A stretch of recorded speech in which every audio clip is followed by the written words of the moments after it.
क्या आपको कभी ऐसा लगा है कि ये जगह, ये लोग, ये पल आप पहले भी जी चुके हैं? कभी किसी अनजान इंसान को देखकर ऐसा महसूस हुआ है कि आप उसे बहुत पहले से जानते हैं? या फिर अचानक से किसी जगह पर जाकर दिल ने कहा हो, मैं यहाँ पहले भी आ चुका हूँ? इसे हम डेजा वू कहते हैं।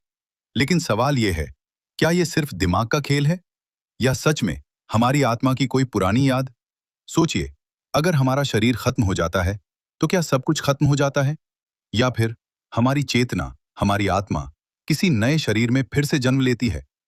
दुनिया भर में हजारों ऐसे बच्चे मिले हैं जो अपने पिछले जन्म की बातें बताते हैं, ऐसी बातें जिन्हें वे जान ही नहीं सकते थे। क्या यह सिर्फ कल्पना है या विज्ञान के पास भी इसका कोई जवाब है? आज की इस वीडियो में हम जानेंगे, क्या पुनर्जन्म सिर्फ एक कहानी है या इसके पीछे छिपे हैं कुछ चौंकाने वाले वैज्ञानिक तथ्य। क्योंकि अगर पुनर्जन्म सच है, तो हमारी जिंदगी का मतलब ही बदल जाता है। पुनर्जन्म का विचार आज का नहीं है। हजारों सालों से इंसान इस सवाल से जूझ रहा है, मौत के बाद क्या होता है। सबसे पहले बात करते हैं हिंदू धर्म की। भगवत गीता में भगवान श्री कृष्ण कहते हैं, आत्मा न कभी जन्म लेती है, न कभी मरती है। जैसे इंसान पुराने कपड़े छोड़कर नए पहनता है, वैसे ही आत्मा पुराने शरीर को छोड़कर नया शरीर धारण करती है। यहाँ एक बहुत सरल उदाहरण दिया गया है। शरीर बदलता है, लेकिन आत्मा वही रहती है। यानी हम सिर्फ शरीर नहीं हैं, हम एक चेतना हैं। अब बात करते हैं बौद्ध धर्म की। गौतम बुद्ध ने भी जन्म और मृत्यु के चक्र की बात की। उन्होंने कहा, जीवन एक निरंतर प्रवाह है। हमारे कर्म ही तय करते हैं कि अगला जन्म कैसा होगा। इसे संसार का चक्र कहा गया। जन्म, मृत्यु, फिर जन्म। अब सवाल आता है, क्या सिर्फ भारत में ही ऐसा माना जाता है? नहीं, प्राचीन यूनान में भी कुछ दार्शनिक पुनर्जन्म में विश्वास करते थे। जैसे पाइथागोरस का मानना था कि आत्मा अमर है और अलग अलग शरीरों में जाती है।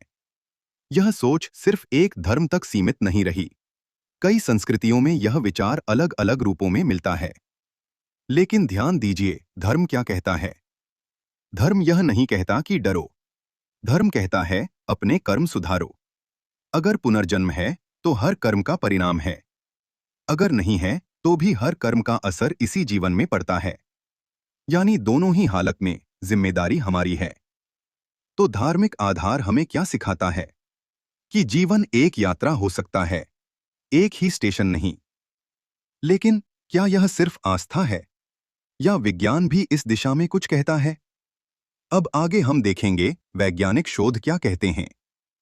क्या विज्ञान पुनर्जन्म को मानता है? अब तक हमने देखा कि धर्म पुनर्जन्म के बारे में क्या कहता है। लेकिन असली सवाल है, क्या विज्ञान के पास इसका कोई जवाब है? विज्ञान सीधे सीधे आत्मा शब्द का उपयोग नहीं करता।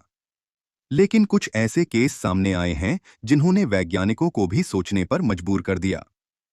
दुनिया भर में हजारों ऐसे बच्चे मिले जो 3 से 6 साल की उम्र में अपने पिछले जन्म की बातें बताने लगे।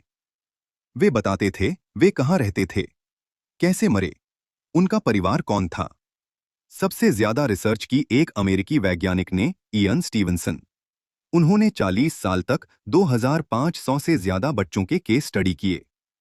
उन्होंने पाया, कुछ बच्चों के शरीर पर जन्म के निशान उन चोटों से मिलते थे जिनसे कथित पिछले व्यक्ति की मृत्यु हुई थी। यह संयोग था या कुछ और? उनके बाद यह रिसर्च आगे बढ़ाई।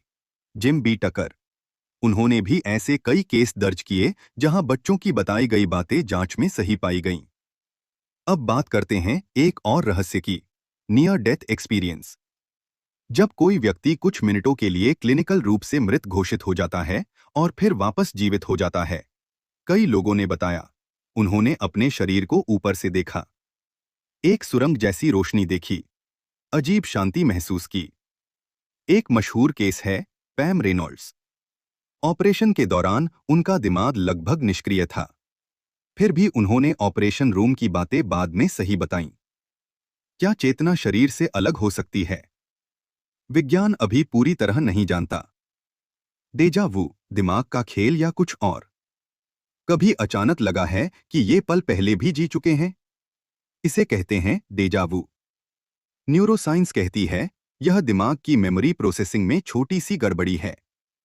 जब वर्तमान घटना गलती से पुरानी याद की तरह दर्ज हो जाती है। लेकिन क्या हर मामला इतना सरल है? यहीं से सवाल शुरू होते हैं। विज्ञान कहता है अभी तक पुनर्जन्म का कोई पक्का दोहराने योग्य प्रयोगात्मक प्रमाण नहीं है, लेकिन कुछ घटनाएं ऐसी हैं जिन्हें पूरी तरह नकारा भी नहीं जा सका।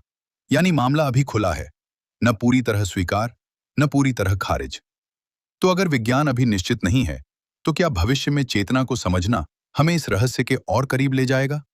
अब आगे हम बात करेंगे क्वांटम थ्योरी और चेतना के संभावित संबंध की। अब तक हमने कुछ ऐसे केस देखे जो पुनर्जन्म की ओर इशारा करते हैं, लेकिन विज्ञान का काम है हर दावे को सवालों की कसौटी पर कसना। यादें दिमाग में होती हैं, आत्मा में नहीं।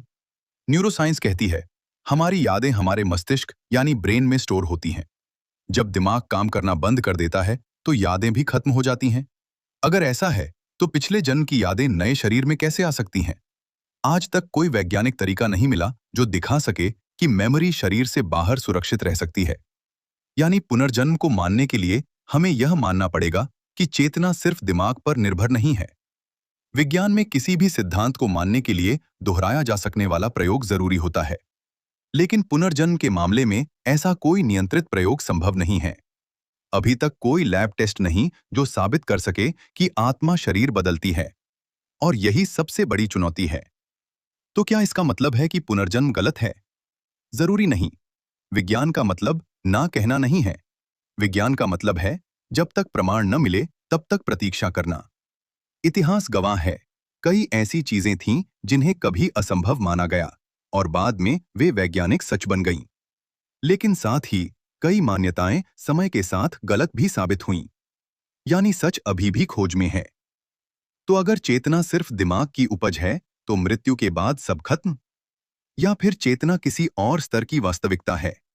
अब आगे हम बात करेंगे क्वांटम फिजिक्स और चेतना के उस रहस्यमय संबंध की जिसने कई वैज्ञानिकों को भी सोचने पर मजबूर किया है। क्वांटम फिजिक्स और चेतना, क्या कोई छिपा हुआ संबंध है?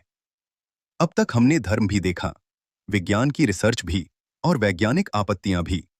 लेकिन अब सवाल है, क्या आधुनिक भौतिकी यानी क्वांटम फिजिक्स हमें इस रहस्य के करीब ले जा सकती है? ऊर्जा कभी नष्ट नहीं होती।